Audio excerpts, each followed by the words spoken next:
हमारी क्लास थोड़ी बीच में अटक गई थी, तो हम जल्दी से देख लेते हैं क्या क्या था। आज हमारी क्लास नंबर 29 है। तो हमने पिछली क्लासों में देखा था राष्ट्रीय आंदोलन का पहला चरण, सेकंड चरण, थर्ड चरण। पहला चरण 1885 से 1905 तक था, ठीक है। और सेकंड चरण जो 1905 से 1990 तक, इसको नरमपंथी युग भी बोलते हैं, इसको गर्मपंथी। और जो थर्ड चरण है वो 1919 से 1947, इसको गांधीवादी युग भी बोलते हैं, ठीक है। तो अब देख लेते हैं गांधी जी की पृष्ठभूमि थोड़ी बहुत, जो कि क्या हुआ था। 1893 में गांधी साउथ अफ्रीका चले गए। क्यों चले गए? क्योंकि वहाँ पे एक अब्दुल्ला भाई था, उनका केस लड़ने के लिए साउथ अफ्रीका चले गए। तो वहाँ पे क्या हुआ, वहाँ पे अंग्रेजों की रंगभेद नीति चल रही थी, तो उसका गांधी जी ने विरोध करा।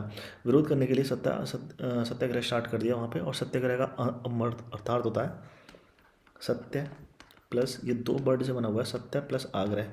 सत्य का लेते हैं हम, या न्याय, इसका लेते हैं प्रयास। और न्याय के लिए किए गए प्रयास, वो भी अहिंसक तरीके से, उसको बोलते हैं सत्याग्रह, ठीक है। तो साउथ अफ्रीका में गांधी जी ने दो आश्रम की स्थापना भी करी थी, टॉलस्टॉय आश्रम और फिनिक्स आश्रम। फिर वहाँ पे साउथ अफ्रीका में एक अपना समाचार पत्र भी निकाला, इंडियन ओपिनियन, और एक पुस्तक भी निकाली जहाँ जिसका नाम था हिंद स्वराज। फिर उनको अंग्रेजों ने सम्मानित भी करा था 2 मेडल से, जिसका नाम था, एक वॉर मेडल, एक था जुल्लू मेडल। फिर गांधी जी इंडिया वापस आ गए। वो डेट थी 9 जनवरी 1915। और 9 जनवरी को उनकी याद में प्रवासी भारतीय दिवस मनाया जाता है, जिसको NI डे भी बोलते हैं, ठीक है। अब गांधी जी जब आए उस टाइम वर्ल्ड वॉर फर्स्ट चल रही थी, विश्व युद्ध प्रथम चल रहा था, जिसमें गांधी जी ने कहा था जो भारतीय युवाएं थे उनको, कि मतलब उनको प्रोत्साहित करा। भारतीय जो ब्रिटिश सेना है उसमें सम्मिलित होने के लिए उनको प्रोत्साहित करा। तो इसी चक्कर में उनको रिक्रूटमेंट सार्जेंट का कहा कि बोला भी जाता था वहाँ पर, ठीक है, गांधी जी को। तो अंग्रेजों ने इससे जो ये करा था, गांधी जी ने प्रयास करा था इनके लिए, अंग्रेजों के लिए, तो उनसे खुश होकर केसरी हिंद की उपाधि दी गई। फिर एक क्वेश्चन ये आता है, गांधी जी ने अपनी सार्वजनिक उपस्थिति सबसे पहली बार कब दी थी? तो वो दी थी 1916 में। वो उस टाइम चल रहा था, बनारस हिंदू यूनिवर्सिटी का उद्घाटन चल रहा था, और उस टाइम पे लोग आए हुए थे, तो वहाँ पे गांधी जी ने अपनी पहली सार्वजनिक उपस्थिति दी थी, ठीक है। अब गांधी जी का प्रयास स्टार्ट हो जाता है सत्याग्रह, ठीक है। सत्याग्रह में पहला पहला जो है चंपारण सत्याग्रह 1917 में, जो कि अप्रैल में हुआ था। ये था तीन कटिया प्रथा के विरोध में। तो बिहार के एक वो थे युवा राजकुमार शुक्ल, उनके अनुरोध पर गांधी जी चंपारण गए और तीन कटिया प्रथा का खिलाफ सत्याग्रह स्टार्ट कर दिया। अब ये पूछा जाता है तीन कटिया प्रथा है क्या? इसमें क्या करना पड़ता था, किसानों को अपनी भूमि के तीसरे हिस्से पे 3/20, मतलब 20वें के हिस्से पे 20 हिस्से कर दे भूमि के, तो वो 3 हिस्से पे नील की खेती करनी पड़ती थी। तो और उनकी जो भूमि थी इस चक्कर में मतलब बंजर होती जा रही थी, क्योंकि नील की जो खेती रहती है उसको पानी की बहुत ज़्यादा वो रहती है, और ये सारी उर्वरता खींच लेती है, ठीक है। तो गांधी जी से वो किसान इससे काफ़ी नाराज़ थे, और गांधी जी ने इनका सहयोग दिया। और अंग्रेज़ों ने इसके लिए एक जांच आयोग की स्थापना कर दी, और उस जांच आयोग में गांधी जी को भी सदस्य बनाया। फिर अंग्रेज़ों ने जो किसानों को जो पाया, मतलब जो जांच आयोग, तो उन्होंने पाया कि मतलब ये अंग्रेज़ों की गलती है, ठीक है। तो अंग्रेज़ों को, किसानों को 25% जुर्माना देना पड़ा। तो इस आंदोलन से, सफलता से खुश होकर रविंद्रनाथ टैगोर थे, जो रविंद्रनाथ टैगोर, उन्होंने गांधी जी को महात्मा की उपाधि दी थी, ठीक है। अब पूछा जाता है गांधी जी के सहयोगी कौन कौन थे? गांधी जी के सहयोगी, ठीक है। गांधी जी के सहयोगी में पहले आते हैं राजेंद्र प्रसाद, ठीक है।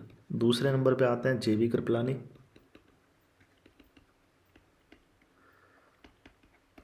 तीसरे नंबर पे आते हैं मजरुल उल हक। चौथा आ रहा है नरहरि पार्क। और एक आता है महादेव देसाई, नॉट गोसाई, देसाई, जो ये गांधी जी के PA थे एक तरह से, ठीक है। और एक बंदा था, अंग्रेजी बंदा, जो था जूडिथ ब्राउन। तो उनकी एक पुस्तक थी Gandhi ji rise to the power.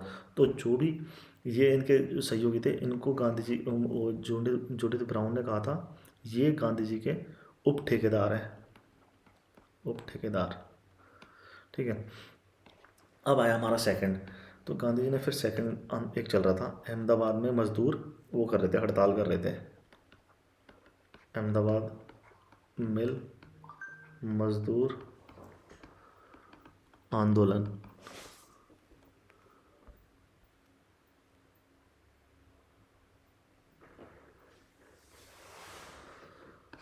ठीक है, जो कि चला था 1918 में, वो 1917 1918 में। और इसका जो पीरियड था अप्रॉक्स फरवरी मार्च का महीना था। तो ये पूछा जाता मतलब पहला कौन सा हुआ, सेकंड कौन सा हुआ।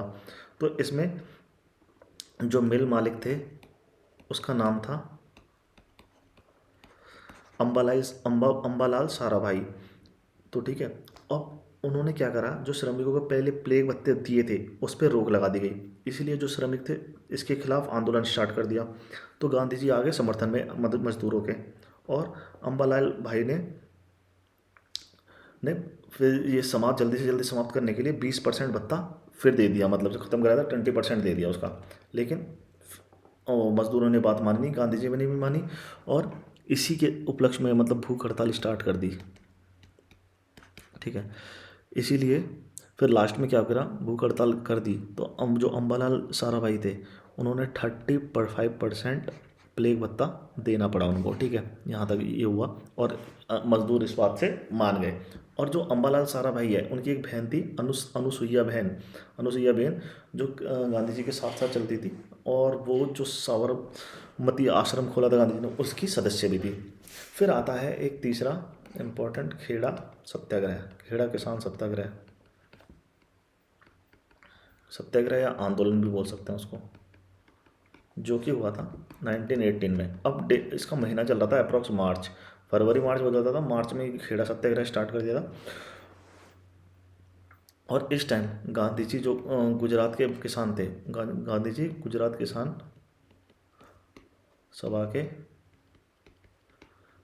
सभा के अध्यक्ष भी थे यहाँ पे। ठीक है, तो इस टाइम क्या हुआ था, फसलों को काफ़ी नुकसान हो गया था। ठीक है, लेकिन ब्रिटिश और मतलब जो जितना आना चाहिए था उतना हुआ नहीं। और जो ब्रिटिश सरकार है उन्होंने जो भू राजस्व था उसको बिल्कुल कम नहीं किया, जितना वो तय करा था उतना ही लेना चाहते थे। तो किसान इस बात से काफ़ी खफा हो गए थे। तो गांधी जी ने इनका सहयोग करा किसानों का, और उनके साथ आंदोलन स्टार्ट कर दिया। गांधी जी ने किसानों को भू राजस्व मतलब देने का ही वो बोल दिया कि मतलब भू राजस्व दो ही मत अंग्रेजों, मतलब अंग्रेजों को ये सलाह दी थी उन्होंने। ठीक है, और फिर लास्ट में क्या करा, जो ब्रिटिश सरकार थी उन्होंने भू राजस्व संग्रह रोक दिया। तो और इनके जो सहयोगी हैं वो ये सर इस वाले सत्याग्रह में सत्याग्रह में सहयोगी थे, वो थे एक सरदार वल्लभ भाई पटेल, शंकर लाल बैंकर, इंदुलाल याग्निक और महादेव गोसाई तो उनके पीए थे, वो तो हर जगह मिलेंगे उनको। ठीक है, तो ये यहाँ तक ये 3 आंदोलन थे, खेड़ा चंपारण, अहमदाबाद मिल मजदूर आंदोलन, और ये खेड़ा सत्याग्रह। अब आ जाता है इसी दौर में एक घटना हुई जिसको हम बोलते हैं रॉलेट एक्ट। रॉलेट एक्ट 1919 पारित हुआ। तो ये एक्ट मतलब एक वो था, सर सिडनी रॉलेट की अध्यक्षता में ये एक्ट पारित किया गया। इसमें क्या था, ये इसको जो हिंदी में सेडिशन कमेटी भी बोलते हैं। ठीक है, रॉलेट एक्ट की जो कमेटी पाई गई थी, राजद्रोह समिति बोलते हैं, 1917 में बनाई गई। तो इस जो एक समिति थी, ठीक है, उन्होंने एक सिफारिश करी कि एक अराजक और क्रांतिकारी अपराध अधिनियम पारित किया किया जाए इसके ऊपर। मतलब क्रांतिकारियों की घटनाएं काफ़ी ज़्यादा बढ़ रही थी, तो इस उपलक्ष्य में मतलब इन्होंने एक सिफारिश दी। सेडिशन कमेटी ने 1917 में बनी थी। तो इसी के उपलक्ष्य में रॉलेट एक्ट को पारित किया गया 1917 में। किसकी सिफारिश पे, राजद्रोह समिति 1917 की सिफारिश पे। और ये एक काला कानून था, और इसको ना अपील, ना वकील, ना दलील के नाम से भी जाना जाता है। तो गांधी जी ने बोला,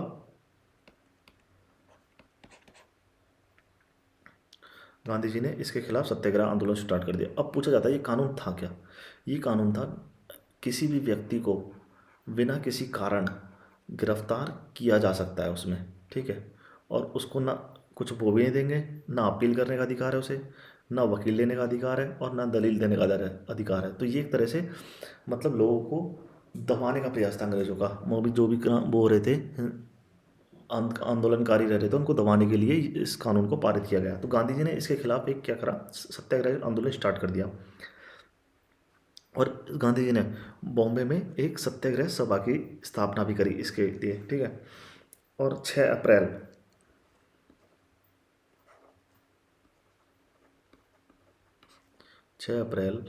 1919 को देशव्यापी भूख हड़ताल रखी गई। अब एक बंदे थे स्वामी श्रद्धानंद श्रद्धानंद सरस्वती, ठीक है। इनकी सलाह पर गांधी जी दिल्ली जा रहे थे। और फिर अंग्रेजों ने क्या करा, जो दिल्ली जा रहे थे तो एक पलवल स्टेशन है, पलवल रेलवे स्टेशन, ठीक है। वहीं पे गांधी जी को पकड़ लिया और वापस बॉम्बे से वहाँ आ रहे थे तो सीधा बॉम्बे वापस भेज दिया, ठीक है, गांधी जी को पलवल से। अब 9 अप्रैल 1919 को, ठीक है, 1919 को अमृतसर में डॉक्टर सत्यपाल और सैफुद्दीन किचलू, दो थे, सत्यपाल और डॉक्टर सत्यपाल और सैफुद्दीन किचलू, इन दोनों को गिरफ्तार कर लिया इस एक्ट के अकॉर्डिंग, ठीक है। तो इसके विरोध में जो उनके समर्थक थे वो इसके विरोध में प्रदर्शन कर रहे थे, ठीक है। और जो ये थोड़े मतलब प्रदर्शन करने लगे तो मतलब थोड़ा उग्र सा हो गए थे और इनके चक्कर में 5 अंग्रेजों को मार डाला। तो अंग्रेजों ने पूरे जो पंजाब था उसमें मार्शल लॉ लगा दिया था, मार्शल लॉ लगा दिया। और जो अमृतसर का प्रशासन था जनरल आर डायर के ऊपर सौंप दिया। फिर घटना हुई जलियांवाला हत्याकांड, जिसको बोलते हैं 13 अप्रैल 1919 काला दिन भी बोलते हैं। इस दिन क्या था, इस दिन बैसाखी का मेले के कारण जलियांवाला बाग में काफ़ी भीड़ थी। और डॉक्टर सत्यपाल और डॉक्टर सैफुद्दीन किलचू के समर्थक उनके पक्ष में नारे भी लगा रहे थे वहाँ पे, ठीक है, मेला भी था वहाँ पे, नारे भी लगा रहे थे। तो फिर वहाँ पे आया जनरल आर डायर, ठीक है। उनको उसने क्या करा, उसने ना किसी को ना चेतावनी दी ना कुछ करा, ना माइक से कुछ अनाउंस करा। उसने तो जो जितने गेट वो था जलियांवाला बाग का गेट बंद करे और यहाँ पे सैनिक स्टार्ट करे। और यहाँ पे गोलियाँ थी इनके हाथों में और जितने लोग थे यहाँ पे, और इनको दिए ऑर्डर, इन्होंने चलाई गोलियाँ। और इनकी इतनी भगदड़, कोई कुएं में कूद गया, कोई वहाँ कूद गया, ठीक है। तो इतने लोग मरे इसमें, काफ़ी लोग मरे। और जो सरकार ने बताया कि सरकार की जो रिकॉर्ड है, ठीक है, उसमें बताया 379 लोगों की मृत्यु हुई है इस हत्याकांड में। लेकिन जो सरकार ने तो लीपापोती करी थी, लेकिन रियलिटी में जो मरे थे वो 1000 लोगों से भी अधिक लोगों की इसमें मृत्यु हुई थी इसमें, ठीक है। इसी के मतलब रोष में जो रविंद्रनाथ टैगोर है, उसको नाइटहुड की उपाधि दी थी अंग्रेजों ने, वो नाइटहुड की उपाधि उन्होंने लौटा दी, ठीक है। और एक थे शंकरन नायर, उन्होंने गवर्नर जनरल के वो थे, सदस्य थे, उन्होंने अपनी कार्यकारी परिषद से इस्तीफा, एग्जीक्यूटिव काउंसिल से इस्तीफा दे दिया था शंकरन नायर ने। और ये कौन थे, एजुकेशन डिपार्टमेंट में थे ये वाले, ठीक है। अब इसके लिए मतलब जो अंग्रेज़ों ने क्या करा, अंग्रेज़ों ने इसकी जो जांच के लिए, जो हत्या मतलब डायर ने वो करी थी, इसकी जांच के लिए एक हंटर कमेटी का गठन करा। और इसमें ये 8 सदस्य समिति थी, 8 सदस्य समिति। और इसमें 3 भारतीय थे, ठीक है। अब 3 भारतीय थे तो इसमें पूछा जाता है कि मतलब कौन कौन से भारतीय थे वो। एक था चिमनलाल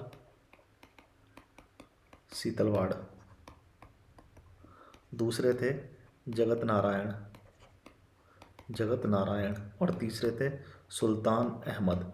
ये 3 भारतीय थे जो इस कमेटी में शामिल थे। और इस कमेटी ने ज़्यादा कुछ तो करा नहीं और उसको निर्दोष ही पाया, मतलब एक तरह से। तो गांधी जी ने जो बोला, गांधी जी ने हंटर कमेटी की जो रिपोर्ट थी उसके बारे में कहा था, पन्ने दर पन्ने निर्लज लिपापोती है एक तरह से। फिर इसी की जो क्या बोलते हैं जलियांवाला बाग हत्याकांड है, इसके ऊपर मतलब भारतीयों ने भी एक अपनी कमेटी बनाए, कांग्रेस के द्वारा बनाई गई कमेटी। और उसके जो अध्यक्ष थे मदन मोहन मालवीय को बनाया गया। और इस जो कमेटी बनाई गई इसमें थे मदन मोहन मालवीय तो अध्यक्ष थे, गांधी जी भी थे, मोतीलाल नेहरू थे इसमें, अब्बास तैयब जी थे इसमें, इसमें MR जयकर थे और एक CR दास भी थे, ठीक है। तो ये तो बनाई थी और इन्होंने इसकी घोर निंदा करी थी, इसकी जो भी वो थी, ठीक है, इस वाले समिति में। फिर एक ब्रिटेन में एक संसद वो है, जैसे हाउस ऑफ लॉर्ड, जैसे हमारे राज्यसभा है भारत में, ऐसे ही वहाँ पे हाउस ऑफ लॉर्ड्स है। तो इन्होंने जो जनरल आर डायर था उसको ब्रिटिश साम्राज्य का शेर कहा था हाउस ऑफ लॉर्ड्स ने, और उन्हें sword of honour, sword of honour, मान की तलवार भेंट करी थी। और पंजाब के जो गवर्नर जनरल थे उस टाइम के, माइकल ओ डायर, ठीक है, और उन्होंने भी जनरल आर डायर की स्थापना करी थी, मतलब स्थापना कह रहा हूँ मैं, प्रशंसा करी थी इसकी, ठीक है। अब इसमें पूछा जाता है, एक एक तो थे माइकल ओ डायर और एक थे general R Dyer. General R Dyer तो वो थे जिन्होंने इसके जो आदेश दिए थे वहाँ पे गोली चलाने के, और ये थे पंजाब के गवर्नर, ठीक है, उस टाइम पे माइकल डो डायर। तो 1940 में क्या हुआ, एक थे हमारे सरदार उधम सिंह, इन्होंने माइकल ओडायर की हत्या कर दी थी, इसकी मतलब हत्या कर दी थी वहाँ पे। और ये तो इसकी हत्या करना चाहते थे, लेकिन ये क्या करते, ये तो 1927 में ही इनकी तो मृत्यु हो चुकी थी। अब एक क्वेश्चन और पूछा जाता है, जैसे एक पंजाब में गुरुद्वारा प्रबंधन समिति है, पंजाब की एक गुरुद्वारा प्रबंधन समिति है जिन्होंने जनरल आर डायर को सिंह की उपाधि भी दी थी इनको, ठीक है। किसने दी थी, जनरल, क्वेश्चन पूछा था जनरल आर डायर को सिंह की उपाधि किसने दी। पंजाब में एक थी गुरुद्वारा प्रबंधन समिति, उनके द्वारा एक सिंह की उपाधि दी गई थी, ठीक है। अब जो सेकंड फेज है उसमें एक और चीज़ हुई थी, एक और चीज़ क्या हुई थी, मतलब एक और चीज़ क्या, मतलब जो अंग्रेज मतलब वो थे परेशान थे कि मतलब दोबारा 1870 की क्रांति ना हो जाए।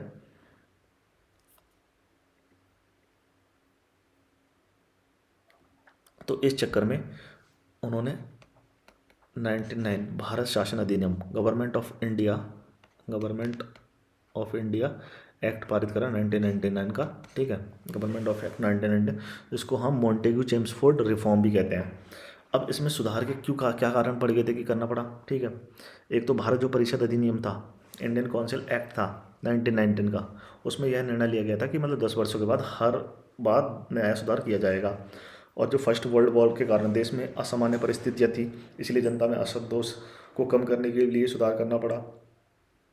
और होम रूल मतलब चला था 1916 में, उसके दौरान भारतीयों को स्वशासन की मांग की थी, जिससे भारत में राजनीतिक जागरूकता विकसित की, मतलब होम रूल ने। तो इसलिए भारतीय सुधारों की मांग कर रहे थे, इसलिए भी उनको करना पड़ा। और अंग्रेज सुधारों के लिए नरम बंदियों को अपने पक्ष में लाना चाहते थे, और ये तो एक लिखना ही पड़ेगा। और एक मोंटे की घोषणा के कारण भारतीयों को विश्वास बढ़ गया था। अब इसमें थोड़े प्रावधान हमने ऑलरेडी पढ़ चुके हैं, लेकिन देख लेते हैं, फिर मोटा मोटी देख लेते हैं। एक तो देख लेते हैं गृह सरकार जो होम गवर्नमेंट में परिवर्तन हुए जो इंग्लैंड में थी। एक देखेंगे केंद्र सरकार में परिवर्तन क्या हुए, जो कि भारत में थी मुख्य, ठीक है। और एक है हमारी प्रांत में क्या क्या परिवर्तन हुए। पहले देख लेते हैं गृह सरकार में क्या परिवर्तन हुए। इसमें हुए थे जो भारत परिषद के सदस्य का व्यय ब्रिटेन द्वारा दिया जाएगा। पहले तो मतलब भारत देता था, जो भी इंडिया हाउस था वहाँ पे ब्रिटेन में, ठीक है। तो अब उसका जो खर्चा है वो ब्रिटेन द्वारा दिया जाएगा। अब पहले थे 15, भारतीय परिषद में कितने सदस्य थे 15, तो अब उनकी संख्या कम कर दी गई। कितनी कर दी गई, मिनिमम तो कर दी गई 8, मैक्सिमम कर दी गई 12, ठीक है। पहले तो 15 थी, अब लेकिन मिनिमम 8 कर दी गई, 12 से बीच में रहेंगे, ठीक है। और लंदन में एक हाई कमिश्नर की नियुक्ति की गई जिसका खर्चा भारत देगा। और हाई कमिश्नर का उद्देश्य क्या था, वो उसका उद्देश्य था भारत में लंदन से भेजे जाने वाले माल की जांच करना, ठीक है। ये तो गृह सरकार में परिवर्तन है। अब केंद्र सरकार में क्या हुआ, इसमें 2 सदन बनाए गए, एक तो राज्य परिषद, एक केंद्रीय विधानसभा परिषद। इसमें पूछा जाता कितनी सीटें थी, उसमें केंद्रीय विधानसभा में 145 थी, और राज्य परिषद जो कि आगे चलकर राज्यसभा बनाया उसमें 60 सीटें थी। और इसमें एक और चीज़ बोलेगी, जो गवर्नर जनरल की एग्जीक्यूटिव काउंसिल है उसमें 3/8 भारतीय होंगे, ठीक है। शक्तियों का विभाजन होगा, केंद्रीय सूची जैसे प्रांतीय सूची सिख और एंग्लो इंडियन को पृथक निर्वाचन दिया जाएगा। 1909 में किसको दिया था? मुस्लिमों को, लेकिन इसमें सिख और एंग्लो इंडियन को भी दे दिया गया। प्रत्यक्ष मतदान अधिकार भी दिए गए, लेकिन यह सार्वभौमिक नहीं था, मतलब हर कोई नहीं दे सकता था, लेकिन ये किस पे आधारित था? जिसके पास संपत्ति है उसके आधारित था। और लेकिन महिलाओं को तो इसमें भी कुछ नहीं दिया गया, मतलब मत का अधिकार दिया ही नहीं गया। तो अब प्रांतियों में देख लें, प्रांतियों में जो सबसे पहले मेन है द्वैत शासन लागू किया है। द्वैत शासन क्या होता है? इसके अनुसार जो भी प्रांतीय भी है उनको दो भागों में बांट दिया गया। ठीक है, एक तो केंद्रीय, एक प्रांतीय। अब प्रांतियों केंद्रीय को तो एक केंद्रीय था सूची केंद्रीय, ठीक है, एक थी प्रांतीय सूची। प्रांतीय जो सूची थी उनको दो भागों में बांट दिया, एक तो कर दिया आरक्षित रिजर्व, एक कर दिया हस्तांतरित ट्रांसफरेबल। तो आरक्षित थे वो तो सिर्फ आरक्षित विषय थे, उन पे तो फैसले सिर्फ मनोनीत सदस्य ले सकते थे, और जो हस्तांतरित थे वो कृषि जैसे मतलब जो निर्वाचित सदस्य थे वो ले सकते थे। और जो गवर्नर द्वारा नामित मंत्री थे वो आरक्षित विषयों पर कानून बनाते थे, मतलब जो थे उनके द्वारा, और जनता द्वारा चुने गए हस्तांतरित विषयों पर कानून बनाते थे। अब इसकी कमियां भी देख लेते हैं, कमियां भी कुछ होंगी, कमियां तो बहुत ही थी, क्या क्या क्या देखेंगे हम कमियों में। तो कमियां इसकी क्या थी? इसकी कमियां थी, जो अंग्रेजों की फूट डालो राज करो की नीति थी, उसके तहत जो पृथक निर्वाचन पहले मुसलमानों को दिया था उसका विस्तार किया गया। कि कैसे विस्तार किया गया? उसको सिख और एंग्लो इंडियन को भी दे दिया गया। सार्वभौमिक मताधिकार नहीं दिया गया, यहाँ तक कि महिलाओं के पास मतदान का अधिकार तो था ही नहीं। ठीक है, दूसरी बात, पहला तो हो गया, दूसरा बात ये हो गया, तीसरा बात, जो गवर्नर जनरल की कार्यकारी परिषद थी उसमें उचित प्रतिनिधित्व नहीं दिया गया। कितने दिए गए? सिर्फ 3 भारतीय को वो दिया गया, नॉमिनेट किया गया। चौथा, गवर्नर जनरल के पास वीटो और ऑर्डिनेंस पावर थी, 2 चीज पावर थी, ठीक है। और पांचवा, जो प्रांतों में द्वैत शासन लागू कर दिया गया, मतलब हस्तांतरित विषय और आरक्षित विषय। आरक्षित विषय पे मतलब मनोनीत सदस्य मतलब कानून बनाते थे, और जो हस्तांतरित विषय था उस पर जो निर्वाचित सदस्य जनता द्वारा चुने गए थे। तो और जो ये द्वैत विषय था इसमें ये एक तरह से बहुत ही बेकार वो था। कैसे बेकार था? जो विषय का विभाजन था वो अवैज्ञानिक था। जैसे कृषि और उद्योग तो हस्तांतरित विषय में दे दिए, ठीक है, और सिंचाई हो गया, व्यापार हो गया, वो आरक्षित दिशा में दे दिए, ठीक है। और आरक्षित में वित्त का दे दिया, जो वित्त मेन है जिसमें सारा फंड आता है वो आरक्षित में दे दिया। उसमें मतलब निर्वाचित सदस्य कानूनी बना सकते थे। तो एक तरह से पूरे डिपेंडेबल हो गए थे जो भी वो थे, क्या बोलते हैं, ट्रांसफरेबल वाले जो भी वो थे, वो सारे विषय उन पे रिजर्व वाले पे वो थे, डिपेंडेबल थे पूरे। और हस्तांतरित विषय के मंत्री आरक्षित विषयों को पूरी तरह निर्भर थे, क्योंकि वित्त एक आरक्षित विषय था, ये तो मैंने बता ही दिया, ठीक है। और एक आरक्षित विषयों के मंत्री राज्यपाल के प्रति उत्तरदायी थे, ठीक है। जो मनोनीत वो थे वो सीधे उसके राज्यपाल के प्रति थे, लेकिन जो हस्तांतरित हुए वो जनता के प्रति उत्तरदायी थे, ठीक है। अब जो मंत्री बनने के लिए भारतीयों के बीच एक प्रतिस्पर्धा उत्पन्न होने लगी थी इसमें, और प्रशासनिक अधिकारियों को हमने हस्तांतरित जो विषय थे उनके मंत्रियों को सहयोग ही नहीं करा उनके साथ। और बाल गंगाधर तिलक ने तो इनके बारे में कहा था, बाल गंगाधर बीजेडी ने कहा था, बिना सूरज का सवेरा, इस एक्ट को कहा था, बिना सूरज का सवेरा। और इस अधिनियम के बाद कांग्रेस ने एक और विभाजन हुआ, और सुरेंद्र नाथ बनर्जी ने, ठीक है, SN बनर्जी ने एक अपनी पार्टी बना ली और संघ बनाया जिसको बोलते हैं ऑल इंडिया लिबरल फेडरेशन। ये इसका गठन कर लिया गया। सो आज के लिए इतना ही। नेक्स्ट क्लास में हम देखेंगे बाकी, और वो जो भी आंदोलन हुए थे, खिलाफत आंदोलन हुआ, ठीक है, बाकी उनके बारे में पढ़ेंगे नेक्स्ट क्लास में। आज के लिए इतना ही, थैंक यू।